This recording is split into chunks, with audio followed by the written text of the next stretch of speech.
Al principio, este iba a ser un video hablando de dos películas, la de Rápidos y Furiosos 10, y la que nos trae a este video, Los Caballeros del Zodíaco el inicio. Que sí, nada tenía que ver una película con la otra, pero igual quería hacer el video así XD. Pero después de estar escribiendo, y ver que la parte de la película de los caballeros me daba para un solo video, pues decidí hacerlo así, y hablar de esta película en un video independiente, y a ver qué pasa con el video de Rápidos y Furiosos 10, ya que tengo las ideas allí escritas, pero no sé si pueda ampliarlas lo suficiente, para poder hacer un video igual de largo que este. Pero bueno, vamos al lío, hablemos de los Caballeros del Zodíaco, Saint Seiya, el inicio. ¿No encontraron un nombre más largo? Esta película trata sobre Seiya, un huérfano que busca a su hermana secuestrada, y que lucha en peleas clandestinas para sobrevivir, creo. Este Seiya conoce a un tal Al-Mankido, quien le dice a Seiya que es un guerrero y que está destinado a proteger a la diosa Atena, la cual ha reencarnado en una chica llamada Siena Kido.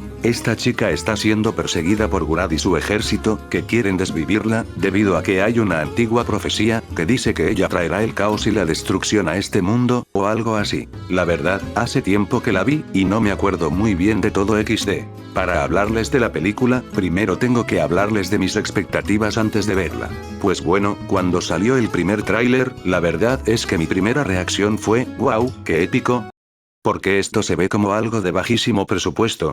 Por lo que, antes de ir a verla al cine, no tenía muy altas expectativas, pero me dije, bueno, vamos a darle una oportunidad, no creo que sea tan mala, y siendo honesto, cuando salí de ver esta wea, tuve una sensación muy, pero muy extraña, me quedé en un limbo, me había gustado, pero a la vez no digo que me pareció una película B, sino que estaba en plan, esta película es algo mala, pero tiene potencial, y buenas ideas que en una futura secuela se podrían mejorar y ampliar, aunque bueno, parece que según internet, la gente no opina lo mismo, catalogando exageradamente esta película como que es lo peor del universo, que todo lo que toca perece, que se come gatitos como desayuno, vamos, que poco más, y dicen que cuando ves esta película estás invocando al diablo o algo así. Y la verdad, yo me quedé en plan de, a ver, entiendo que la película no es buena, pero tampoco es para tanto, creo que están exagerando muchísimo, y pues la verdad, es que sí. Siendo honesto, a mí me gusta mucho esta franquicia, quizás no soy el tipo de fan que consume todos sus productos, llámese manga o comprar figuras ultra carísimas, pero sí que le tengo mucho cariño a esta franquicia, y cada vez que vuelvo a ver algo de Saint Seiya, el cosmos crece en mi interior, y se activa un modo fan, que me hace buscar cosas relacionadas con la franquicia, y pues cuando llegué a casa luego de ver la película, empecé a buscar varias cosas, como videos de la vez que estrenaron Alma de Oro en Cinemex, y recordé que fui a verla, e incluso compré la palomera, cosas sobre los personajes, curiosidades, sus nacionalidades, las canciones en todos los idiomas posibles, y entre todo lo que busqué, me reencontré con un video ya algo antiguo, donde se hablaban de las distintas versiones de Saint Seiya, en el que incluso también se hablaba de la versión de Netflix, como un futuro proyecto a estrenarse, cuando en esa época solo teníamos un póster.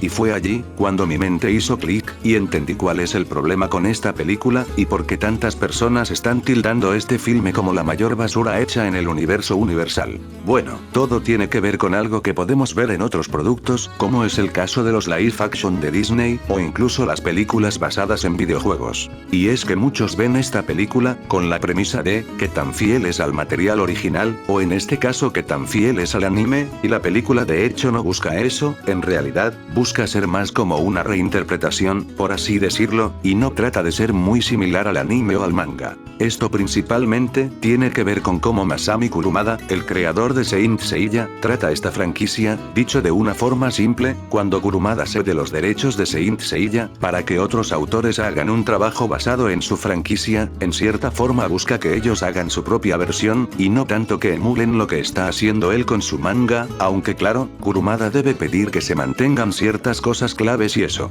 Bajo esta filosofía, hemos tenido muchos proyectos como The Lost Canvas, Saint Seiya Show, Saint Seiya Omega, el episodio G, hasta el mismísimo Knights of the Zodiac de Netflix, bueno, ya no es de Netflix pero se entiende XD. Incluso se podría incluir la película de animación 3D de Legend of Sanctuary, o algunas otras películas con el grupo original. que son proyectos que buscan contar su propia interpretación de lo que es Saint Seiya. Por ejemplo, yendo a los más obvios, tenemos a The Lost Canvas y a Saint Seiya, que tienen su propia versión de Seiya. En uno tenemos a Tenma, y en el otro tenemos a Shoko, y cada uno da su propia interpretación de lo que es Saint Seiya. Incluso, si ven estos animes y mangas, parecerían que están conectados a la obra hecha por Kurumada, pero la verdad es que no. Estos proyectos son, por así decirlo, meros spin-offs, que no afectan a lo escrito por Kurumada en su manga principal, fuera de ideas que él pueda tomar para seguir escribiendo su historia. Esto también pasa con Omega, que por su trama parece ser parte de la serie principal, pero es solo otro spin-off de la franquicia. De hecho, creo que el arco de Asgard en el anime, ni siquiera existe en el manga, es algo creado para la propia versión animada, y la verdad, es uno de mis arcos favoritos. De hecho, de niño, me gustaba más la parte de Asgard que el arco de Poseidón. Espera, ¿había un arco de Poseidón?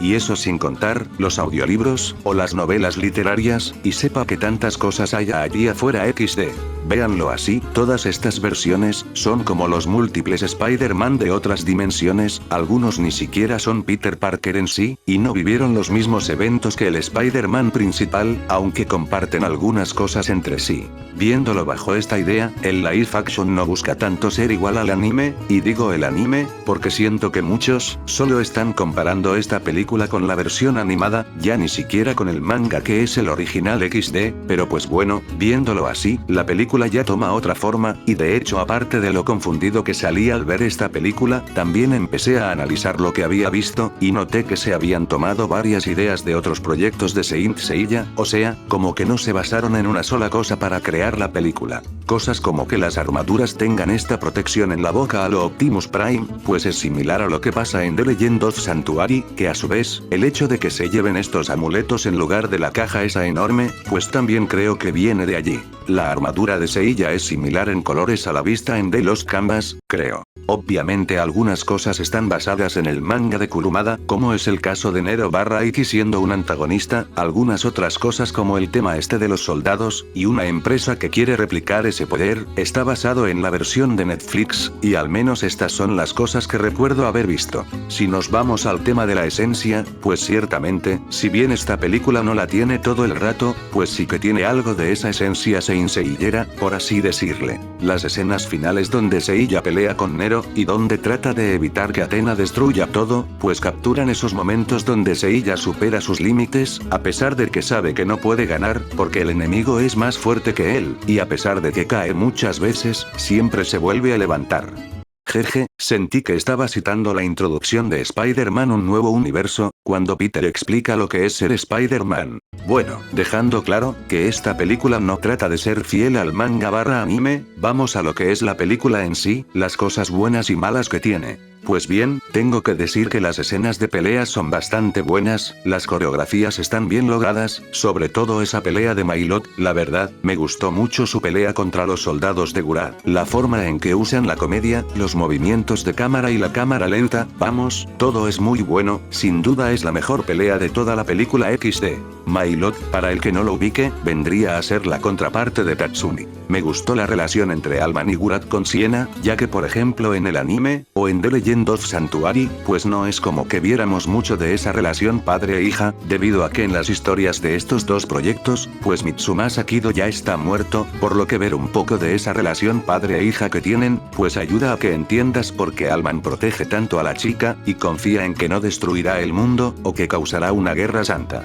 Con Seiya, puedo ver que si trataron de respetar esa personalidad que tiene el personaje, obviamente no es una calca del Seiya original, pero se ve que sí trataron de entender la personalidad del personaje. Otra cosa que también me gustó, aunque esto entra más en el terreno de la nostalgia, es el doblaje, ya que al igual que pasó con Dragon Ball Evolution, se trató de respetar al elenco del anime, eso le da una magia extraña a este tipo de proyectos, aunque en el caso de Marcos Patiño, pues aunque sea la voz original de Iki, que en esta película sería Nero, pues su voz no le queda a Diego Tinoco, aunque, ciertamente al final me terminé medio acostumbrando. obviamente no están todos los actores de regreso, ya que tenemos casos como el de Armando Larumbe, la voz de Tatsumi, que no regresó para este proyecto, aunque bueno, en el caso de su reemplazo, o sea, Oscar Flores, él ya había interpretado a Tatsumi anteriormente, por lo que no es alguien ajeno a la franquicia, y pues luego tenemos otros casos, como el del señor Jesús Barrero, que lamentablemente falleció en 2016, lo que llevó a que en la versión de Netflix, tuviéramos a Darío Yazbek Bernal como Seiya, aunque bueno, parece que Darío no se quedará como el personaje, ya que para la segunda temporada del anime 3D, y para esta película, se ha establecido que Carlo Vázquez, del cual hablé en el anterior video, será la nueva voz de Seiya a partir de ahora, y la verdad, no está mal la elección, de hecho, incluso su voz le queda muy bien a Makenyu. Por cierto, hablando de Darío Yazbek Bernal, no es que su voz no le quedara a Seiya, de hecho, hasta me llegaba a recordar un poco a la voz de Jesús Barrero, sino que su actuación simplemente era mala. Pero bueno, como dije, por suerte no se quedó como la voz permanente de Seiya. A ver, obviamente no todo es bueno, el CGI es inconsistente, por momentos parece estar bien, y por momentos parece un juego de la PlayStation 2. El tema de las armaduras no está tan mal, pero siento que lo que más las afea, por así decirlo, son los cascos. Bueno, tampoco es que este hubiera sido un problema a futuro, ya que existe la posibilidad de que al igual que en la versión original, estas armaduras evolucionen, cambiando así sus diseños, y esto puede usarse como excusa para mejorarlas en una futura secuela, pero bueno, ahorita hablamos de eso. El tema de estos super soldados y la tecnología, pues tampoco es algo de lo que me pueda quejar, ya que como dije hace poco, esto fue basado en las ideas que trajo el anime 3D, y ciertamente, está algo justificado, ya que recordemos que el anime está situado, por el siglo XVIII o algo así, creo que Lost Canvas es el que está situado en ese siglo, pues situar esta historia, en el contexto de una era moderna y con tecnología, pues obviamente va a llevar a que el ser humano trate de replicar ese poder, así que no lo veo algo tan descabellado. Ahora, ¿esta fue la mejor idea? Pues no, pero aquí va el siguiente punto que quería tocar. Esta película, así como el famoso anime 3D, parecen no estar enfocados a los fans, ya que según entiendo, Saint Seiya no es tan famoso en los Estados Unidos, y parece que estos proyectos, iban enfocados más que nada a captar público de esa región, introducirlos al universo de Saint Seiya, y de allí que tengamos cosas como los famosos soldados o la tecnología en estas versiones, algo que es más familiar para la cultura de ese país. De hecho, esto también lo relacionaría un poco con el tema de que tengamos a Seiya en solitario en esta película, aparte de Nero, que es como una especie de antagonista, ya que imagino que no querían sobrecargar la película con más lore y personajes a desarrollar, con todos sus trasfondos y eso, vamos, que no querían otro The Legend of Sanctuary, donde tuvieron que comprimir muchas cosas para que la trama de varios capítulos entrara en una película de 1 hora y media. También imagino que lo hicieron para emular un poco esa idea del universo cinematográfico de superhéroes, y teniendo en cuenta que esta película iba dirigida al público estadounidense, pues obviamente tenían que hacerlo más familiar para el público de dicha región. La verdad, para mí no fue la mejor de las elecciones, y siendo honesto, hubiera estado mejor ver al equipo completo en esta primera parte, aunque para el tipo de trama que tiene la película, casi que mejor que no tengamos a tantas personas superpoderosas. Entonces, con esto en mente, también se puede entender por qué estos proyectos no agradan del todo, porque no van dirigidos a los fans, sino que van dirigidos al público estadounidense que nunca ha tenido contacto con Saint Seiya. No es como Alma de Oro, que desde su primer avance se nota que está pensado para fans y solo para fans, y para vender figuritas bien pinche caras. Bueno, ya que hablamos de a qué público está dirigida esta película, creo que es inevitable hablar de este tema, su fracaso en taquilla. La película recaudó a la fecha que escribo esto, aproximadamente casi unos 7 millones, y bueno, la verdad, me sorprende un poco, pero a su vez, creo que me lo esperaba, principalmente por todo ese hate que recibió la película, que en cierta forma ayudó a que las personas no se animaran a verla, y también, por la popularidad de la franquicia.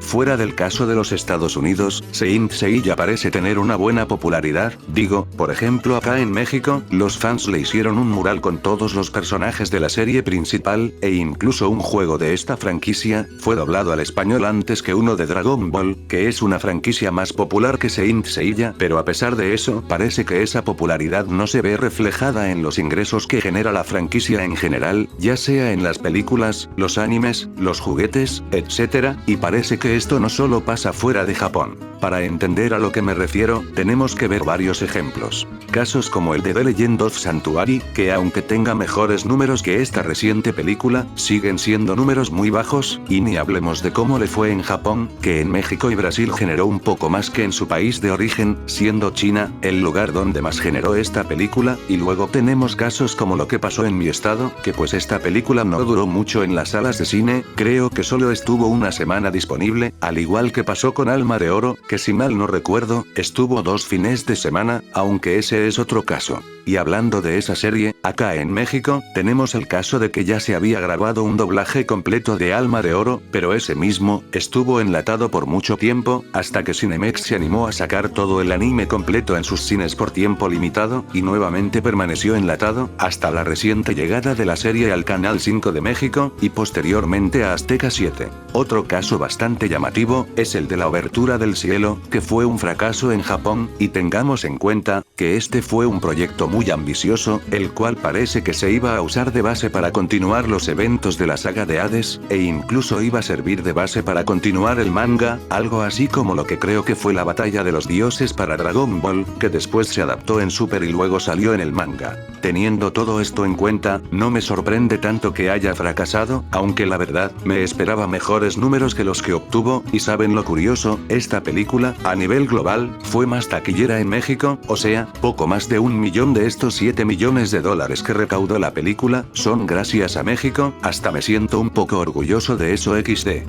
Puede que en Brasil tenga números similares a los de México, pero a la fecha que escribo esto, aún no se menciona nada de los números en dicho país. No creo que haya una secuela de esto, y la verdad, me siento un poco triste, ya que esta película, como lo dice en el título, es el inicio de todo, la introducción a este universo, y tal cual se menciona en la escena final, en una posible secuela hubiéramos visto a las contrapartes de los demás caballeros de bronce, o por qué no, ahora sí una amenaza más adecuada, como un dios, o no sé, a los caballeros dorados. En otras palabras, la secuela, hubiera tenido más elementos, y hubiera sido más apegada a lo que es Saint Seiya y todo su universo, algo así como está pasando actualmente con Battle for Sanctuary, la segunda temporada de la serie de Netflix. Yendo al soundtrack, la verdad es que no es la gran cosa, hasta diría que es algo olvidable, aunque no sé por qué tengo leves recuerdos, de una canción que tenía una tonada similar al tema principal del anime. Sí, de hecho acabo de checar, y sí, hay una canción así XD.